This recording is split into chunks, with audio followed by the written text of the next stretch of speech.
In this session we will learn how to do the introductory XMIP tutorial that you will find when you go into the XMIP webpage. You go to tutorials and then you see introductory demo, and we will work with this supplementary data.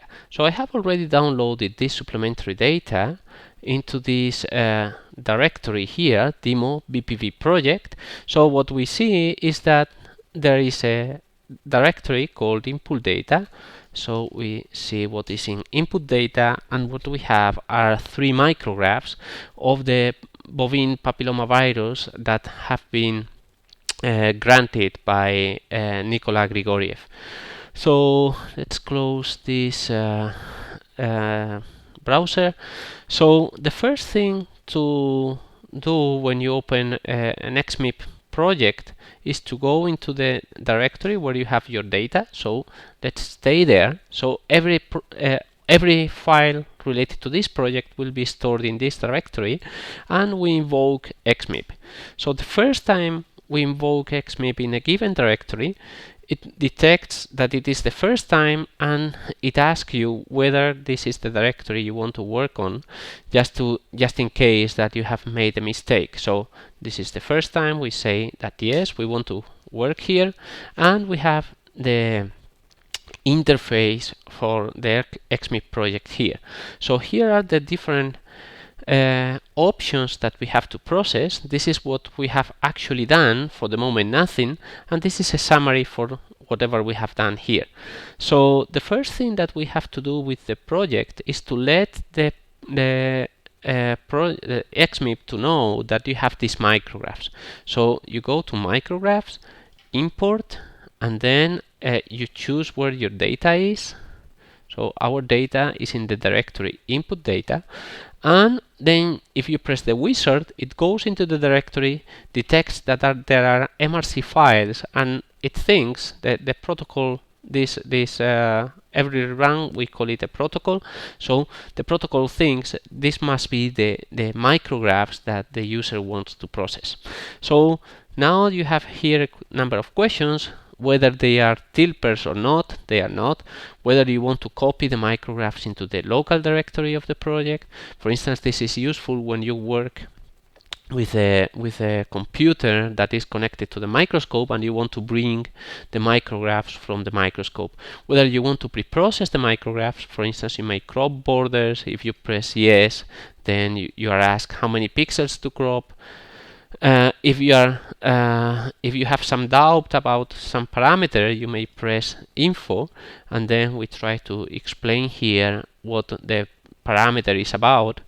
You may take logarithm, remove bad pixels. For the moment, we don't want to do anything, and you have to provide the microscope information. In this case, it is like this, and we simply run the process, and it is done. So now, if you click on Analyze Results, you can see your 3 micrographs. So here are our micrographs. They are of a size that are 9,000 pixels. If you click on one of the micrographs, for instance this one, you open the display, this one, where you can zoom. This is shift and the mouse wheel, so you can see these are your particles. Now with the right click you can drag your micrograph, so you can zoom out. This is a display that is connected to ImageJ, so you can have here any ImageJ operation that you have. So for instance here you may have any plugin that is available through ImageJ. You can measure angles, you can draw different shapes. You can have, for instance, you can adjust the contrast, you may change it manually. So there are a lot of possibilities here to improve the visualization.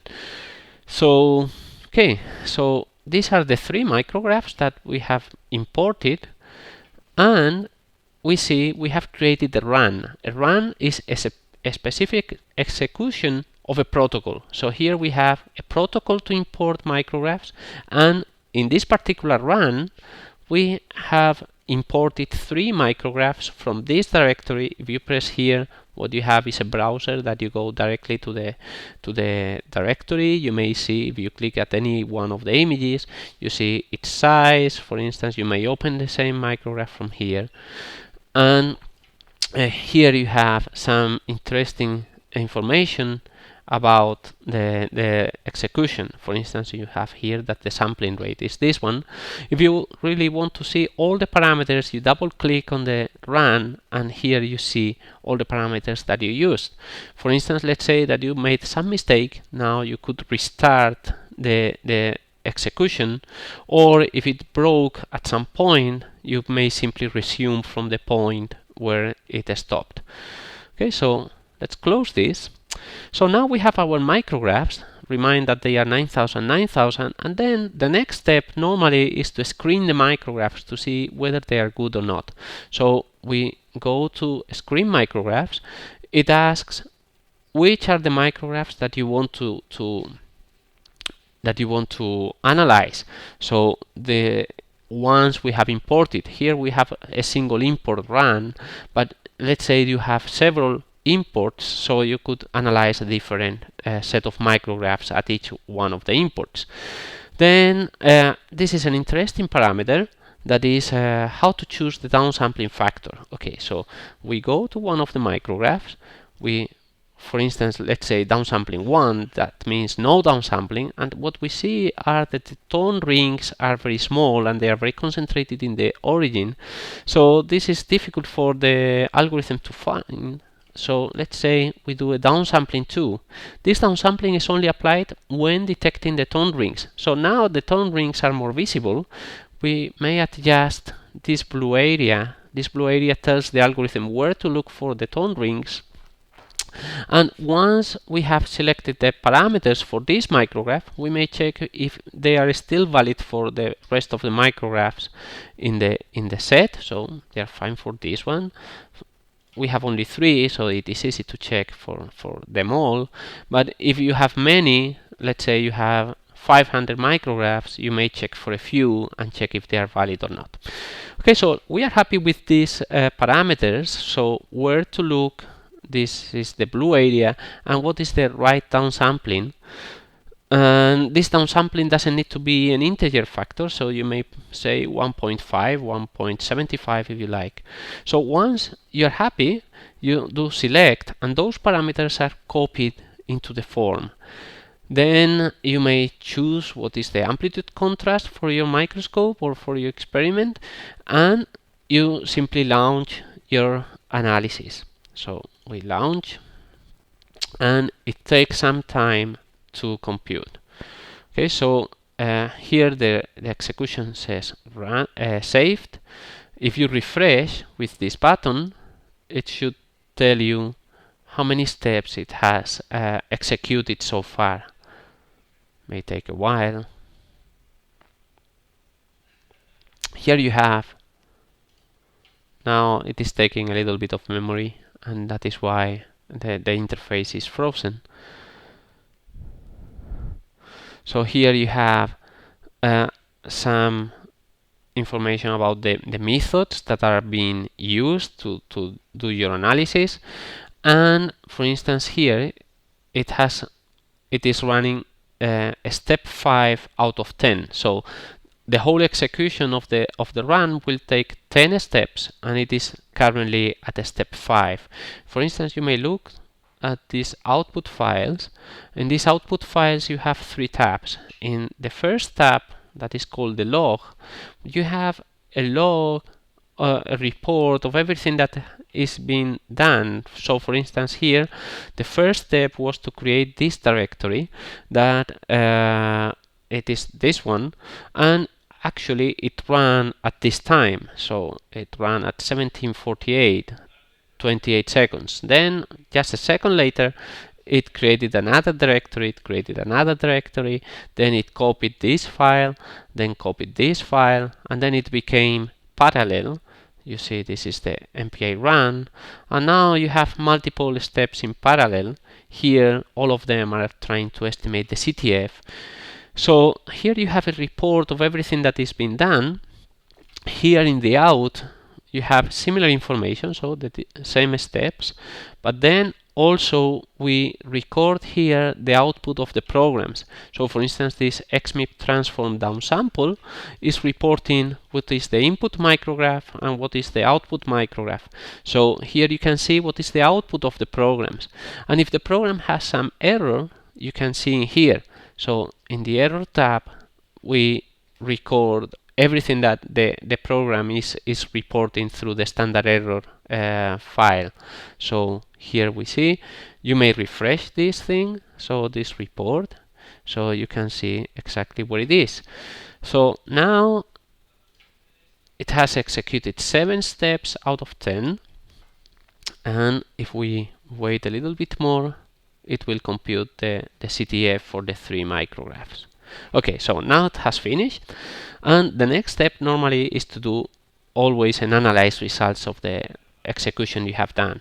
So here we have a table where you see the micrograph. So for instance, you may open, right click, open, so you see your micrograph, and then you see the power spectrum density, an enhanced power spectrum density that is a version that is easier to see the tone rings, and it is only used to better visualization and to guide a little bit the finding of the tone rings. And then here you have 2 images, and in these images what you have is a part that corresponds to the experimental power spectrum density, and this is the predicted power spectrum density, and here you can see if they match or not. So we present it in this way and also in this way, and the reason is that for astigmatic micrographs sometimes you need both images to realize whether the rings have been correctly fitted or not. So then here you have what was the downsampling factor that you have that has been used to estimate this CTF. So it was 2 for all the micrographs, and this is the downsampling factor that we gave. There is an automatic algorithm. If the fitting fails, then it tries to adapt the downsampling factor so that we can correctly fit the tone rings. Now here you have the defoci, so it is the defocus in one direction, in the perpendicular direction. You can see whether there are big differences or not. Here there are 300 angstroms. These defoci are expressed in angstroms.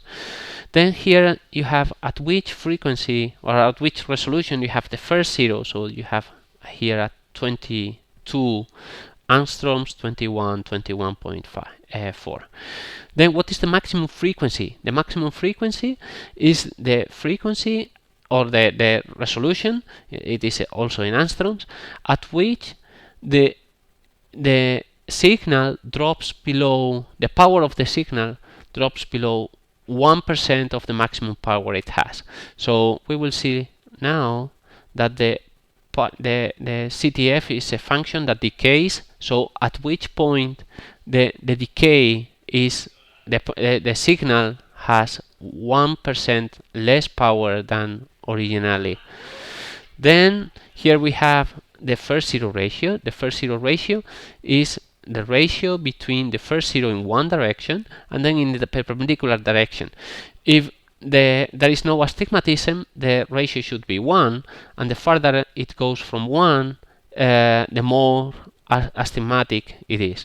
So you may sort by 0 ratio, you see, and you may sort in fact by any of the criteria, and if you may decide that from this point on I want to disable the micrograph. I think they are too astigmatic. In this case this is not the case, so we enable the micrograph again.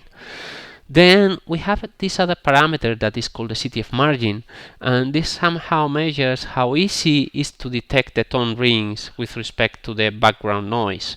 So the larger the value, the better, and the easier it is to find the tone rings. Then here you have the fitting.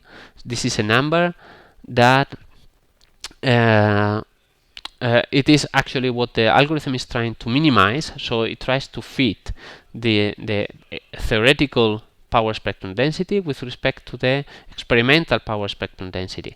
So the smaller, this is an error, so the smaller the error, the better. Then the correlation between the first and third zero. So you go to the CTF, you look where is the first and third zero. So this is the first one, this is the third one. So the correlation between this image and this image in this area, the larger the better. And then the non-astigmatic validity. So most algorithms in XMIP and in other packages, they assume that the CTF is not astigmatic. So up to which resolution this is correct? So this is correct for this micrograph up to 2.4 angstroms, 2.4, 2.7. So they are reasonably good CTFs, and they are not astigmatic. And then here you have the CTF model. The CTF model, in fact, you can open as a text file. So it is simply a text file where it has all the CTF parameters. These parameters are describing, all these parameters up to k are describing the CTF, while all these parameters are describing the background noise. Okay, so let's say that we want to explore this CTF further. So we go to show CTF profile, and then we can see how the CTF, this is, I'm moving the wheel of the mouse, so you can see how the CTF looks like in every direction, and you may even do a radial average. So this is the CTF. You can also explore the power spectrum density.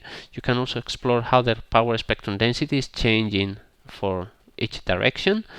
And for instance, for the radial average, you may see what is the fitted power spectrum density. The blue curve is the fitted one, and then you may analyze what is the envelope of this fitted curve, what is the background noise, etc. Okay, so you can explore your micrographs like this. Let's say that sometimes the algorithm fails and it cannot recognize what is the correct tone ring, so the first tone ring. So let's say that we want to recalculate manually the CTF. So normally when it fails, it is because it is not concentrated on the area where the tone rings are. So with these buttons, you may concentrate in this area. So you are telling the algorithm that it should look for tone rings here, and you have to give a clue of what is the first zero. So you draw the first zero, and every time you change this circle in this other window, it says what is the defocus. So we can have a look here. You see it is about 2.6 microns.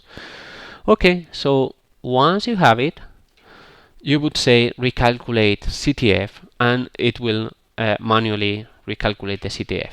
So it will adjust, it will refine the parameters that you have given through this interface. We will not do it now because it is correctly fitted, and we simply exit this interface. We don't want to save any changes. We have not changed anything, so we don't save. Okay, so now we have imported our micrographs and we have checked that all of them are correct. So now we go to downsampling. So in downsampling, this is a step that is optional. You may do it or not, and we will do it here for the moment because we want this demo to be fast. So we have to decide which set of micrographs to downsample. So here are all the micrographs that you imported. Here are the same micrographs with CTF information, and you may have deselected some micrographs because you don't like the CTF. So these are two different sets. So we will choose this one, and then we have to choose the downsampling factor. So if you don't want to lose any information, so a downsampling 2 seems to be correct. If you do a larger downsampling, probably you will lose some information. You see the tone rings go very much to the edge, so probably you are losing some information in there. For the demo, because we want it to be very fast, so we will do a downsampling by 5. So we see that we are really losing a lot of information. For the moment, we don't care. It is just an example of how to use the XMIP, and it is not the goal of this example is not to have a high resolution reconstruction.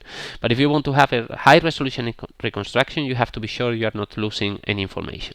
Okay, so we choose downsampling 5 and we let it run. You may click here to see how it is computing. Here you have the articles that are related to this analysis. So here is an article where we explain how to do the different downsampling schema. For instance, binning is the most popular one, and in fact it is the worst one that you can do. We do downsampling by cropping in Fourier space. So this is in fact the best downsampling that you can do, and you are guaranteed to not to have aliasing. Okay, so still computing, and here you have general XMIP citations. Okay, so it finished. Now if we do analyze results, what we see are the same 3 micrographs, but they are of a smaller size. Okay, so it is interesting now.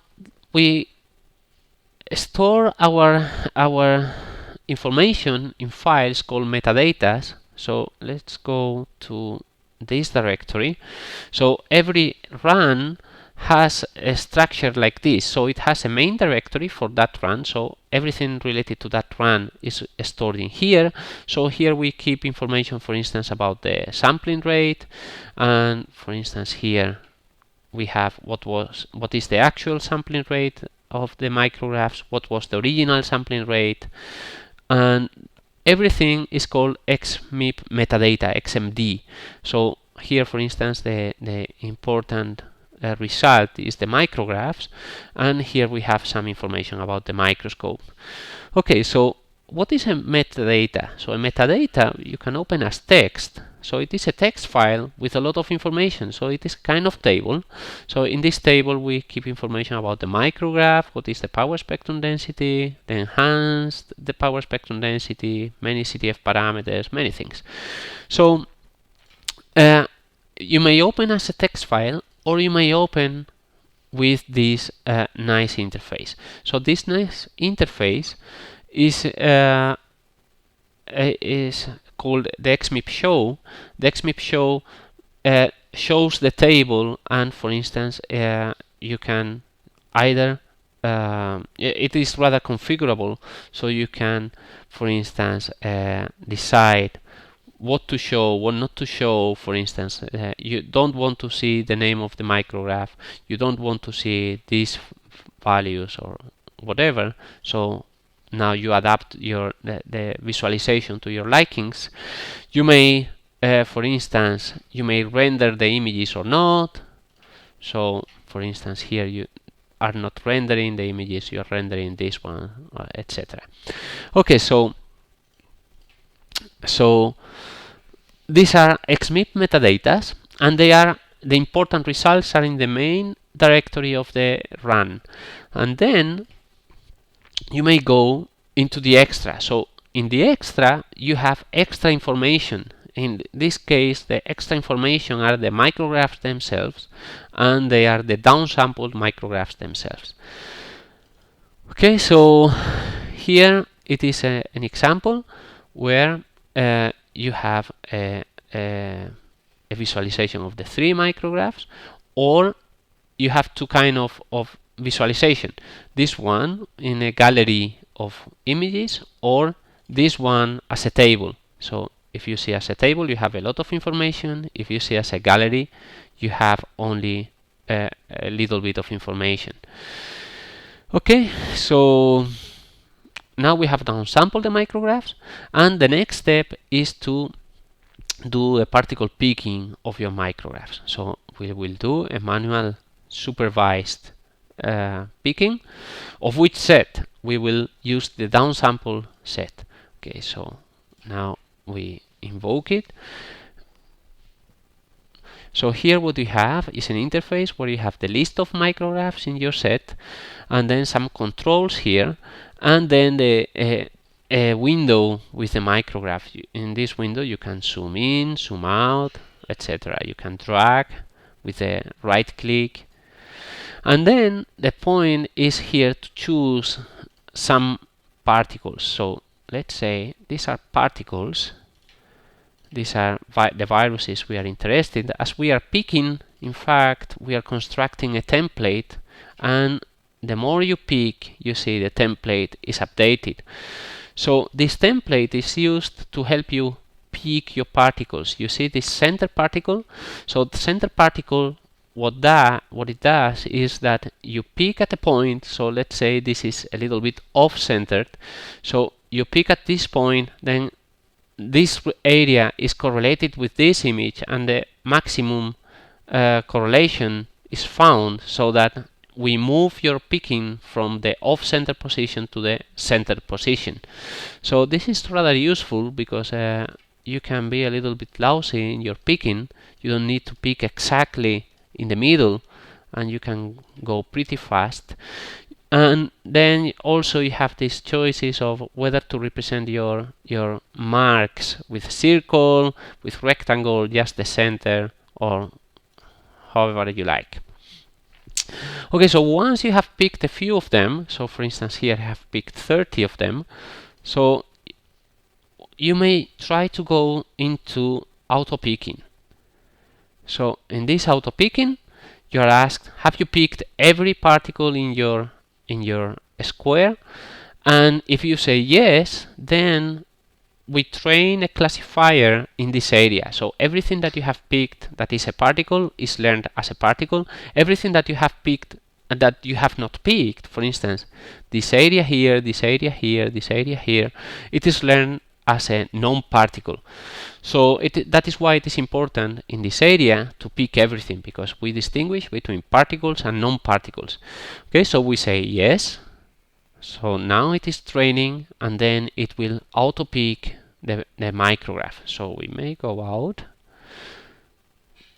Let's put these marks, and it has picked many particles. We may look at here. So these dashed particles, they are correctly picked, and there are many. For instance, these two viruses that are overlapping, they have not been picked, but there are many other particles that are picked either in the borders or in the carbon area. So we don't want those particles. So what we'll do is to remove those particles that are incorrectly picked. So now you take the eraser and you remove the wrongly picked particles. So we remove all this. That's it. And this one. So now we have picked the correct particles here. You may add a new one, for instance, if you like. So let's say that I want to pick this particle, so you simply pick it. And here you have picked manually 32 images, and we have picked automatically 110. Here you also have the CTF, and the CTF here is useful just to make sure that you are picking in a micrograph with a correct CTF. Okay, so what are the choices you have here? So you may see the particles here. So this is a window where you have the particles centered. So for instance, let's say I pick on this one. So this one now corresponds to this red particle here. If I pick on this one, then the particle that I have chosen is highlighted. If I move it here, you see it is moving in this area, but I can also drag it in this area. So I can use this window to help me to center the particles correctly. Normally you don't use it. There are some also some filters that you may want to apply. For instance, one that is very much appreciated is this one, where you can correct for the brightness of your micrograph. You may change it a little bit to have it better visualization or whatever. So this transformation is done only for visualization. It is not done on the particles themselves. So when you extract your particles, they will be as they are in the original micrograph. Okay, so now we are happy. We can move to the next micrograph. So would we like to retrain the classifier with the newly picked particles? All these automatically picked particles will serve to retrain the classifier. So let's say yes, and now this is what we have. So in the next micrograph, it has already picked particles for us, so we may erase the wrong ones, and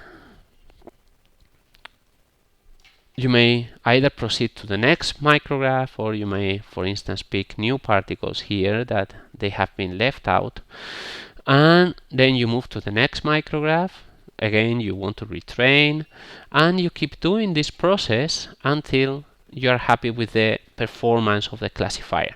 In this case, we have only 3 micrographs, so we have already picked all of them. So we go just to save and exit.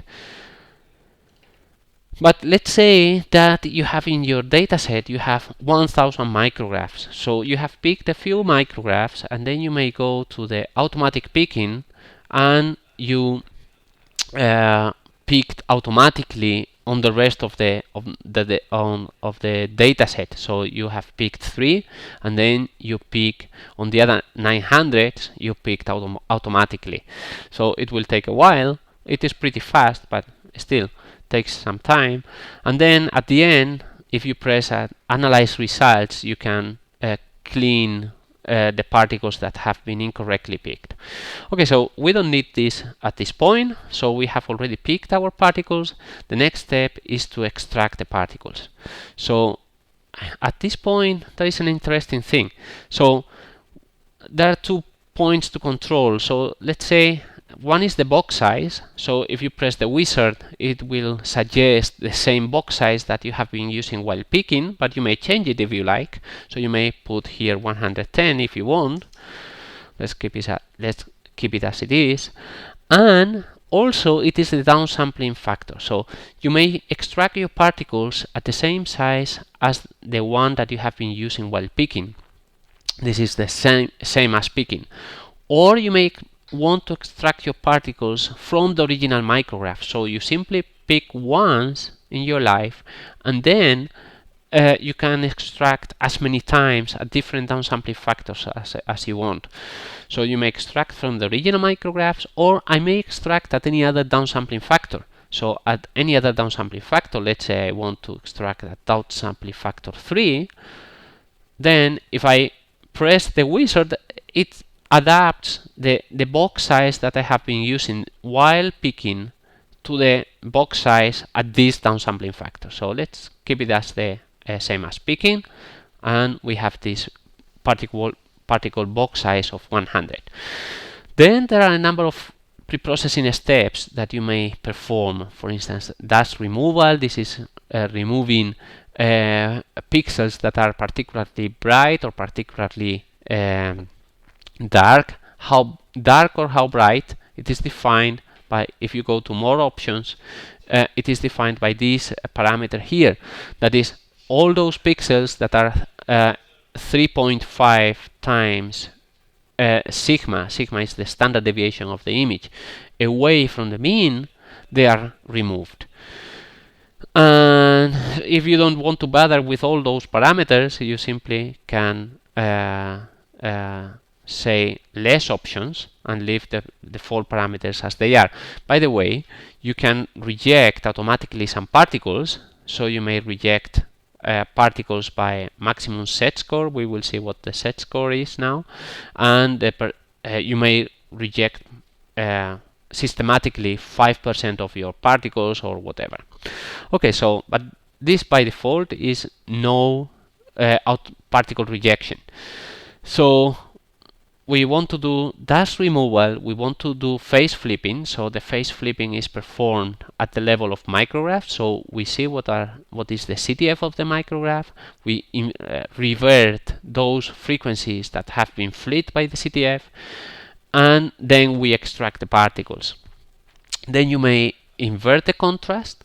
So here most of the algorithms in XMIP assume that you have a white particle over a black background. This was just the opposite for this dataset. So we invert the micrograph and then we normalize our images. Okay, so we extract our particles.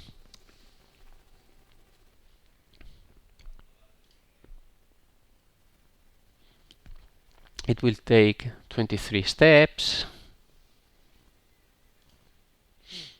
Now it is mostly done.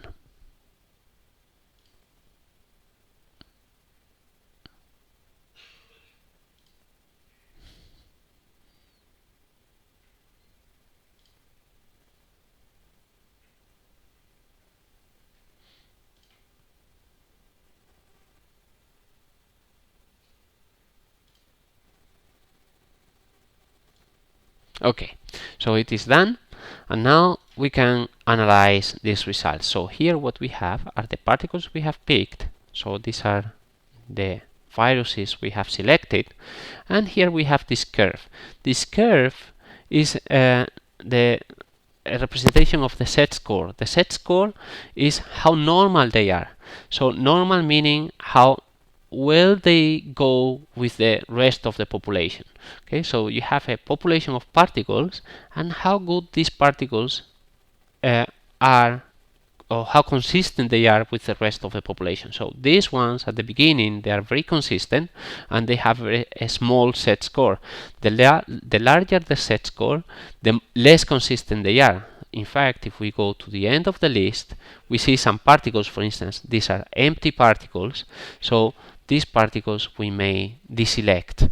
So we choose these particles with control and we simply disable them. So these particles will not participate any longer. If there are too many particles, so let's say I can choose from here, say select from here, and now with this selection disable. So you can disable all the particles from a point, from a given point. So this is the gallery view, and here you have the metadata view. So in the metadata view, here you have the table representing that information. So here you have the particles. So the particles are stored in stacks. So this is the stack. Let's go to the beginning of the table. So this is the stack of the images extracted from this micrograph, BPV 1386. And this is particle number 78 within this stack. Then this is particle 66 within this stack, etc. So this particle here has been taken from this micrograph at this coordinate. It is enabled, and this is the CTF corresponding to that particle. This is a number that we assign to those particles. So, and it is a unique number for each one of the extractions. And here we have the set score. So the set score, the smaller, the more normal it is. So this is the most normal particle. This is the second most normal particle. If you go to the end, you have the less normal particles. In fact, we may show the images. So these particles have been disabled, and then these particles have been enabled. This is the micrograph they are coming from, etc. So this set score has been calculated using these other set scores. So we assign a set score to the shape. We have two ways of measuring the shapes. We have two ways of measuring the signal to noise ratio, and we have also set score for the histogram of the gray values.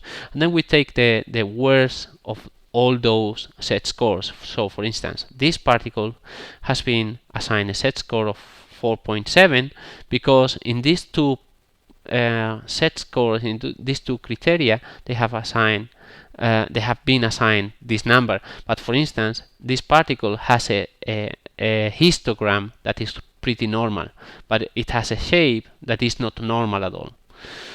Okay, so now we choose our particles. We want to save the metadata changes. Yes, because we have disabled some particles. Okay, so we save the metadata. So now we have extracted our particles. So let's say that you're coming from another package from Eman, Spyder, iMagick, or whatever, and you have not processed the micrographs and picked with XMIP. So you may import your particles at this point. So you may give what is the stack of images, and simply you take the file that has the stack of images, and you give what is the sampling rate, and then the same pre-process steps, whether you want to sort your particles or not, etc. And also here in particles you have some other possibilities. So for instance, you may pre-process your particles, screen your particles. We'll see what this screening is the same set score that we have been seeing at the extraction. In fact, after extracting, automatically we do a screening. So this screening is the process that assigns the set score. And we'll see later this merge subset, and they are not in fact for this introductory tutorial. So for instance, for the pre-process, so let's say that we want to take the images we have just extracted and that we want to do a filter. You may apply other operations like thresholding, applying a mask, or whatever. And let's say that we want to do a bandpass filter. The bandpass parameters are rather important, so we take just here a few particles from those extracted ones, and here you may play with your parameters of the filter until you are happy with the result. So for instance, let's say you want to remove the very low frequency and then some noise of high frequency noise. So here now we are happy. We check with the rest of the particles. Once we like these parameters, we choose them and we apply them. In this example, we don't need it, so we don't need to pre-process our particles, but in case you need it, here this is the option to do it. Okay, so we have particles now. The next step normally is to construct a summary of those particles, and this is done with this 2D analysis. And for the 2D analysis, you have the main options. Normally we prefer CL2D. ML2D is another tool that has been very much used in the past, and also in certain cases it gives interesting results. And here you have some other possibilities for analyzing your particles. In this demo, what we'll do is CL2D. So we will do a CL2D of the images we just extracted, and we will compute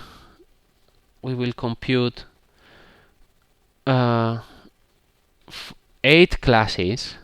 We will start with 2, and just for being fast, we will perform only 4 iterations at every level, and we'll see what these iterations mean.